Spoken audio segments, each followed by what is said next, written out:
আসসালামু আলাইকুম সুপ্রিয় নবম দশম শ্রেণীর শিক্ষার্থীরা, আশা করি সকলেই ভালো আছো। এই ভিডিওর মাধ্যমে আমরা তোমাদের প্রাণ কবিতাটি সম্পর্কে আলোচনা করব। তোমরা ইতিমধ্যে জানো যে তোমাদের প্রাণ কবিতাটি যারা যারা এখন 9-এ আছো, অর্থাৎ নবম শ্রেণীতে আছো, তারা কিন্তু অর্ধবার্ষিকের জন্য খুবই গুরুত্বপূর্ণ, এবং যারা দশম শ্রেণীতে আছো তাদের এসএসসি পরীক্ষার জন্য খুবই গুরুত্বপূর্ণ, এবং এগুলো কিন্তু ইনক্লুড রয়েছে। সো আজকে আমরা প্রাণ কবিতাটি সম্পর্কে আলোচনা করব এবং লাইন বাই লাইন বোঝার চেষ্টা করব। আশা করি সম্পূর্ণ ভিডিওটি জুড়ে তোমরা থাকবে। তো কথা না বাড়িয়ে চলো ভিডিওটি শুরু করে দিই। তবে শুরু করার আগে সকলকে একটা কথাই বলতে চাই যে যারা যারা এখন আমার চ্যানেলটি সাবস্ক্রাইব করোনি, অবশ্যই চ্যানেলটি সাবস্ক্রাইব করে ফেলবে এবং পাশে থাকা বেল আইকনটি ক্লিক করে দিবে। তো যাই হোক, প্রাণ কবিতাটি লিখেছে রবীন্দ্রনাথ ঠাকুর। তো এই কবিতার মাধ্যমে কবি কি বুঝেছে চলো আমরা একটু পড়ে দেখি। মরিতে চাহি না আমি সুন্দর ভুবনে, মানবের মাঝে আমি বাঁচিবার চাই। এই সূর্য করে এই পুষ্পিত কাননে, জীবন্ত হৃদয় মাঝে যদি স্থান পাই। কবি এখানে বলছে যে মরিতে চাই না আমি সুন্দর ভ্রমণে, মানে হচ্ছে কবি এই পৃথিবীর সৌন্দর্য, এই পৃথিবীর যে সৌন্দর্য, এই সৌন্দর্যের মায়া ছেড়ে সে মরতে চায় না। সে পৃথিবীর রূপ, সৌন্দর্য, প্রকৃতি, হ্যাঁ, এগুলা এবং জীবনের আনন্দময় মুহূর্ত তাকে আকৃষ্ট করে, এই বিষয়গুলো তাকে আকৃষ্ট করে, এইগুলা ছেড়ে সে মরতে চায় না। তারপরে বলা হয়েছিল যে মানবের মাঝে আমি বাঁচিবার চাই, অর্থাৎ কবি শারীরিক ভাবে নয়, অর্থাৎ তার কৃত কর্মের মাধ্যমে, সৃষ্টিশীল কর্মের মাধ্যমে সে কিন্তু মানুষের মাঝে বাঁচবার চায়, অর্থাৎ তার তার লেখালেখির মাধ্যমে সে মানুষের মাঝে বাঁচতে চায়। তার লেখাগুলো যাতে ভালো হয় এবং ভালোর ফলে মানুষ যে চায় তাকে চিরদিন মনে রাখে, এইভাবে সে মানুষের মাঝে বাঁচিবার চায়। ঠিক আছে, পরে বলছিল এই সূর্য করে এই পুষ্পিত কানন। সূর্য করে এই পুষ্পিত কাননে মানে হচ্ছে, এই সূর্য করে এই পুষ্পিত কাননে মানে হচ্ছে পৃথিবীকে বোঝানো হয়েছে যে পৃথিবীর এই সূর্যের আলোয় আলোকিত এই পৃথিবী, এবং পুষ্পিত কাননে বা ফুলের যে উদ্যান, পুরো পৃথিবীটাকেই কবি এখানে ফুলের উদ্যানের সাথে বর্ণনা করছে, ফুলের বাগানের সাথে বর্ণনা করছে। এই বিষয়গুলো কিন্তু তাকে আকৃষ্ট করে। ঠিক আছে, এগুলা রেখে এগুলার মাঝে এবং জীবন্ত হৃদয় মাঝে যদি স্থান পায়, সে মানুষের হৃদয়ের মাঝে স্থান করে নিতে চান, অর্থাৎ তার কৃতকর্মের মাধ্যমে।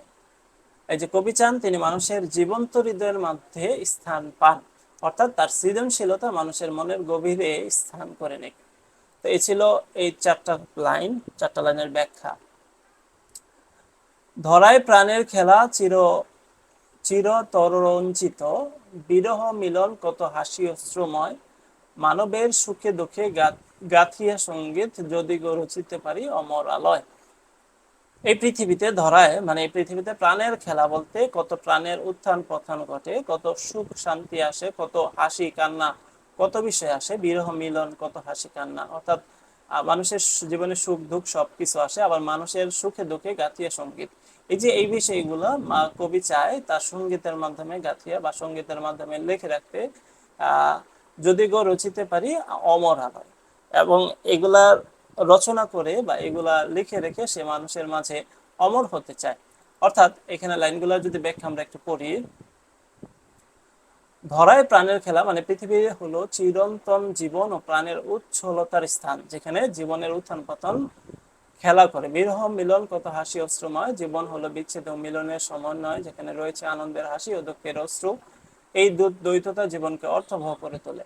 মানুষের সুখে দুঃখে গাথিয়া সঙ্গীত, অর্থাৎ কবি চান কি চান, কবি এমন সঙ্গীত রচনা করতে সক্ষম হন যা মানুষের সুখ দুঃখের অনুভূতিগুলো ধারণ করবে, যদি কেউ রচিতে পারি অমর আলোয়। এবং তিনি আশা করেন এই যে এগুলা রচনা করে যে তার সৃজনশীল কাজ এমন অমর কীর্তি হয়ে উঠবে যা চিরকাল বেঁচে থাকবে।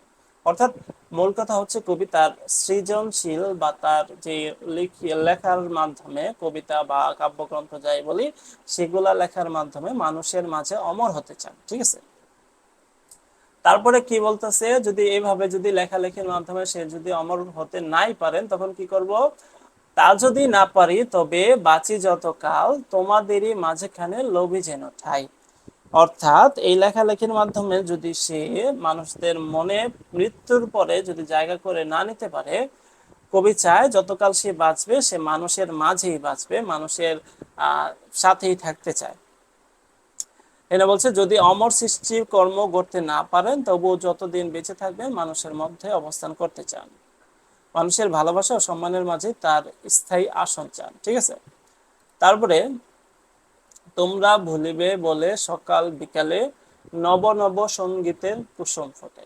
এখানে সঙ্গীত গুলোকে এক একটা ফুলের সাথে তুলনা করছে। হ্যাঁ, যে কবি তার সৃষ্টিকে ফুলের সঙ্গে তুলনা করেছেন এবং যা মানুষ সকাল সন্ধ্যায় ভালোবাসার সঙ্গে গ্রহণ করে। নব নব সঙ্গীতের কুসুম ফুটে মানে হচ্ছে প্রতিদিন নতুন সঙ্গীতের মতো নতুন সৃষ্টিকর্ম তিনি মানুষের জন্য উপহার দিতে চান। তারপরে দেখো, তারপরে হচ্ছে চমৎকার দুইটা লাইন, যে লাইন দুইটা আমরা প্রায় দেখে থাকি, যে হাসি মুখে নিয়ে ফুল তারপরে হায় ফেলে দিয়ে ফুল যদি সে ফুল শুকায়। অর্থাৎ ফুলগুলা মানে হচ্ছে তার সৃজনশীল কর্মগুলা হাসি মুখে কবি নিতে বলছে সবাইকে, যদি সেই কর্মগুলা তাদের ভালো না লাগে তবে ফেলে দিতে বলছে। ঠিক আছে, অর্থাৎ এরকম বিষয়টা যে যদি তার সৃষ্টি অর্থহীন হয়ে পড়ে, অর্থাৎ কবি আশা করেন তার সৃষ্টিকে মানুষ আনন্দের সাথে গ্রহণ করবে যদিও তা পরে ফেলে দেবে। আচ্ছা, তারপরে যদি তার সৃষ্টি অর্থহীন হয়ে পড়ে তবে মানুষ যেন তা পরিত্যাগ করে, তবে জীবনের প্রতিটি মুহূর্ত তার এই সৃষ্টি যেন মানুষকে আনন্দ দিতে পারে। তো এই ছিল কবিতাটা, তোমাদের প্রাণ কবিতাটা। এবং এই পুরো কবিতাটার মাঝে আমরা বুঝতে পারলাম কবি রবীন্দ্রনাথ ঠাকুর যে বিষয়টি চাচ্ছেন সেটা হচ্ছে সে মানুষের মাঝে অমর হতে চাচ্ছেন, এবং সেই অমরত্ব কিভাবে, সেই অমরত্ব হচ্ছে তার সৃজনশীল বা তার সৃষ্টিশীল লেখার মাধ্যমে তিনি যেই কাব্যগ্রন্থ বা কবিতা যাই লিখে রেখেছেন বা লিখে যান মানুষের জন্য উপহার দেন, সেগুলো যাতে মানুষের ভালো লাগে এমন ভাবে উপস্থাপন বা এমন ভাবে লিখতে চান যেগুলো মানুষকে ভালো লাগে, সেগুলো যেগুলো মানুষ কবির মৃত্যুর পরও কবিকে স্মরণ করে রাখতে চান। আর যদি এগুলো নাই পারে তাহলে কবি যতদিন বাঁচবে ততদিন মানুষের মাঝে বাঁচতে চান। এটা ছিল কবির একটা কামনা বা বাসনা বলতে পারো। তো এই ছিল তোমাদের প্রাণ কবিতাটি। আশা করি আমি লাইন বাই লাইন বোঝাতে পেরেছি। যদি কোনোটা সমস্যা থাকে অবশ্যই আমাদের কমেন্ট বক্সে জানাতে পারো কোনো লাইন না বুঝলে। তো আজকের ভিডিওটা এই পর্যন্ত, দেখা হচ্ছে পরের কোন একটি নতুন কবিতা নিয়ে। ততক্ষণ পর্যন্ত ভালো থাকবে, সুস্থ থাকবে। আসসালামু আলাইকুম।